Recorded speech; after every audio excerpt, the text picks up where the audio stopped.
Assalamualaikum warahmatullahi wabarakatuh. Innal hamdalillah nahmaduhu wa nasta'inuhu wa nastaghfiruh wa na'udzu billahi min sururi anfusina wa min sayyiati a'malina.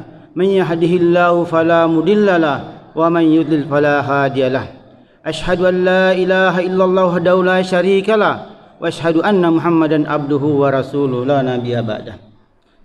Qala Allah Ta'ala fil kitabil karim. Bismillahirrahmanirrahim. Wa ma khalaqtul jinna wal insa illa liya'budun. Hadirin dan hadirat yang dimuliakan oleh Allah Subhanahu wa taala.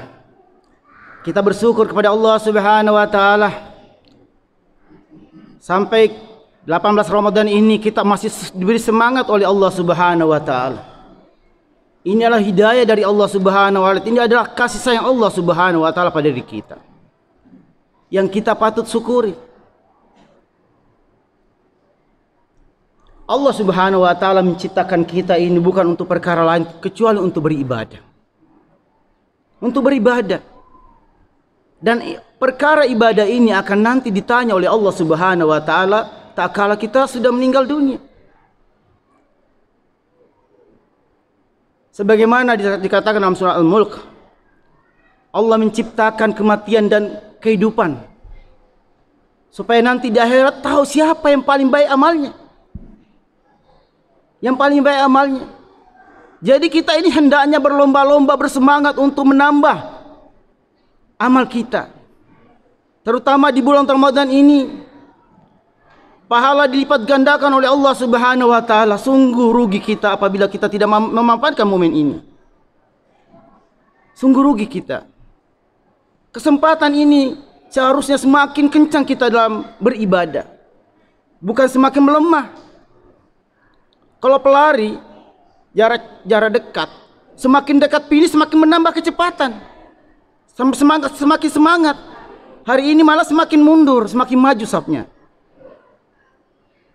Karena apa? Kita kurang paham, kurang iman.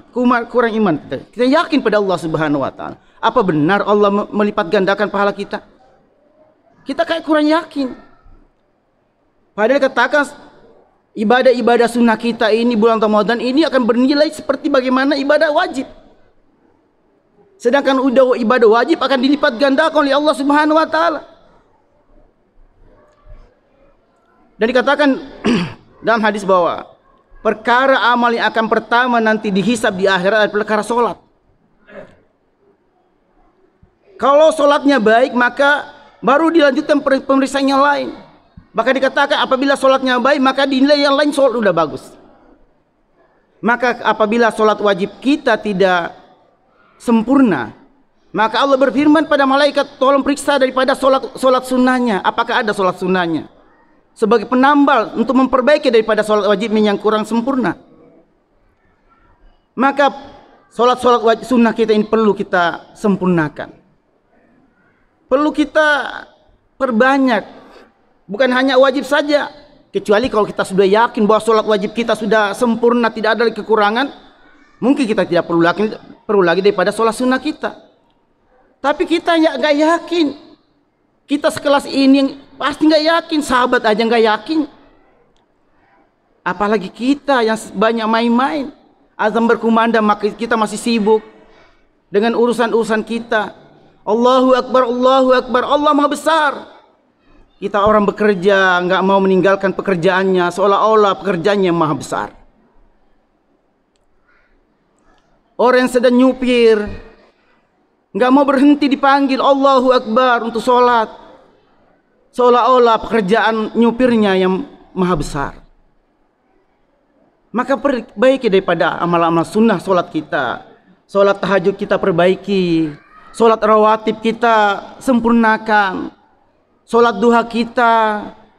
Waktu-waktu ini banyak, di pagi hari ada sholat duha, setelah sholat, sebelum sholat ada sholat rawatib, di tengah malam ada sholat tahajud. Ini nilainya besar. Bandingkan, coba dilihat 2 rakaat sholat sunnah sebelum subuh lebih baik daripada dunia dan beserta isinya. Bagaimana enggak besar? Dunia besar IT-nya ini nilainya berapa? Apa enggak besar itu? Besar. Maka jangan kita meninggalkan itu. Sholat sunnah sebelum duhur, setelah duhur 2 rakaat atau 4 rakaat, sebelum duhur dan setelah duhur dikatakan sama dengan sholat malam. 4 rakaat sebelum asar dikatakan Allah akan merahmatinya. Setelah maghrib, setelah isya dikatakan barang siapa yang menjaga sholatnya 12 rakaat sholat rawatib akan dibangunkan rumah di sorga. Jadi 2 rakaat sebelum subuh, 4 rakaat sebelum duhur, 2 rakaat setelah maghrib dan 2 rakaat setelah isya, 12 rakaat itu sama akan Allah bangunkan rumah di sorga. Bagaimana dengan sholat tahajudnya, sholat duhanya? 2 rakaat sholat duha ini akan dikatakan tidak dicatat sebagai orang yang lalai. Bahkan dikatakan, diperintahkan setiap persendian kita ini harus disedekahkan setiap hari. Dibayar dengan, bisa dengan cara zikir atau cara dengan yang lain. Bersedekah secara langsung, menyingkirkan yang bisa menghalangi di jalan, itu bisa membayar daripada zakat daripada persendian kita yang berjumlah 360 persendian dalam tubuh kita ini. Dan dikatakan 2 rakaat sholat duha membayar semua itu. 4 rakaat padilahnya apa? Seperti melakukan perbuatan baik sepanjang hari. Bahkan dikatakan 6 rakaat sholat duha ini akan diberikan kebutuhannya sampai sore. 8 rakaat apa? Dikatakan 4 rakaat ini dikatakan orang yang senantiasa patuh pada Allah Subhanahu wa taala. 10 rakaat salat duha akan diampuni dosanya pada hari itu. Dan 12 rakaat salat duha akan dibangunkan rumah di surga. Ini banyak fadilah daripada salat daripada salat kita, salat wajib sunnah kita, salat duha, salat tahajud dan sebagainya. Salat tahajud kita perhatikan. Apabila kita menjaga sholat tahajud kita, Allah Subhanahu wa taala akan mengangkat derajat kita ke tempat yang mulia. Allah akan selesaikan masalah kita, mempermudah daripada pekerjaan kita. Dan juga dengan sholat tahajud ini, maka Allah akan menolong kita apabila ada yang mengganggu. Kita harus yakin ini. Alhamdulillah saya merasakan ini. Sehingga saya bisa bercerita bahwa benar itu apa yang dikatakan itu dengan sunnah itu. Saya merasa nggak ada masalah di dalam saya ini. Tapi dengan syaratnya kita jaga daripada sholat tahajud kita. Kalau kita merasa ngantuk, cukup 2 rakaat. Kalau ada sedikit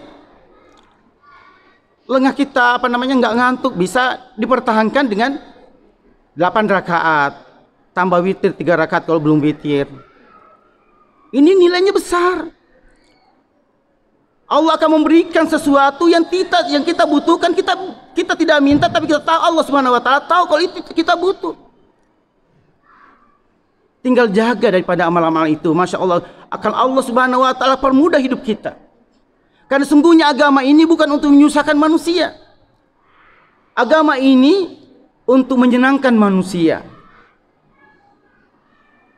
Kenapa? Orang yang nanti senantiasa menjaga amalnya, menjaga imannya, maka mulai dari kubur maka akan merasa senang. Kuburnya akan meluas sejauh mata memandang, akan dibukakan pintu-pintu menuju surga sehingga berhembus angin wangian surga masuk ke dalam kuburnya. Sebaliknya apabila kita tidak sempurna amal kita, kurang daripada amal kita, iman kita tidak sempurna, maka kita akan hanya bisa berdoa, Rabbana absorna wa sami'na farjina wa suhalian. Inna mungkin ya Allah, aku telah melihat, aku telah mendengar, kembalikan aku ke dunia karena hari ini telah yakin.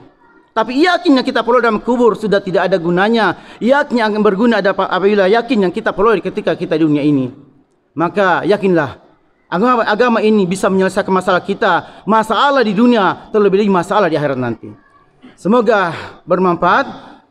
Subhanallahi wa bihamdihi subhanakallahumma asyhadu an la ilaha illa anta astaghfiruka wa atubu ilaik. Wassalamualaikum warahmatullahi wabarakatuh.